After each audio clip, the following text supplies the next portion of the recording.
அண்ணா நல்லா இருக்கீங்களாண்ணா? நல்லா இருக்கும்பா. அப்புறம் வீட்டுல எல்லாம் நல்லா இருக்காங்களா? என்னண்ணா நல்லா இருக்காங்க. போத்தல் என்ன தண்ணி குடிச்சிட்டு இருக்கீங்க? போத்தல்னா எனக்கு புரியலையே. இது பேரு தான் தமிழ்ல போத்தல். அப்படியோ, நாங்க கேன்லயே நினைச்சு பேசிட்டு இருக்கோம். வீட்டுக்கு தேவைன்னு சொல்லி நம்ம நிலத்தடி நீரை உறிஞ்சி விற்கிற கம்பெனி கிட்ட இதை வாங்கி தேவையை பூர்த்தி செஞ்சுக்கிறோம். ஆனா உலகத்துல இருக்கிற அனைத்து உயிரும், காட்டுல வாழ்ற மிருகங்கள் பறவைகள்ல இருந்து அவங்க எல்லாம் எப்படி அந்த தேவையை பூர்த்தி செஞ்சுப்பாங்க? கிட்ட காசு இருக்கா வாங்கி குடிக்க?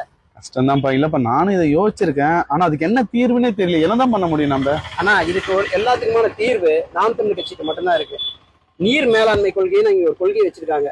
அனைத்து உயிருக்குமான நீர் தேவையை பூர்த்தி செய்வதற்கு அவங்க கிட்ட மட்டும்தான் செயல்பாட்டு வரைவா திட்டங்கள் இருக்கு. இதெல்லாம் காமராஜர் காலத்துல அணை கட்டினாங்க. அதுக்கப்புறம் இருக்கிறீங்கன்னா அணை கட்டினாங்களா? யாரும் கட்டல.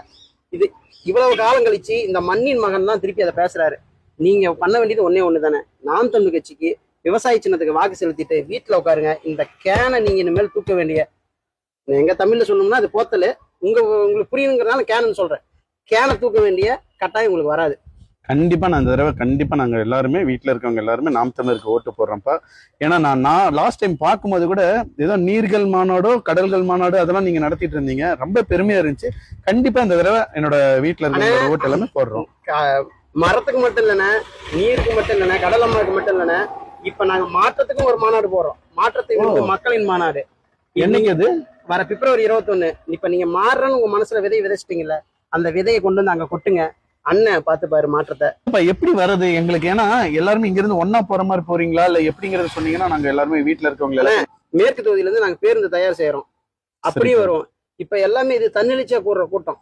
பேருந்துல மட்டும்தான் வருவாங்கல்ல. அவங்க காசு இருந்துச்சுன்னா அரசு பேருந்துல வருவாங்க, தனியார் பேருந்துல வருவாங்க, கார்ல வருவாங்க, மகிழுந்துல வருவாங்க, இதுல வண்டியில வந்துருவாங்க.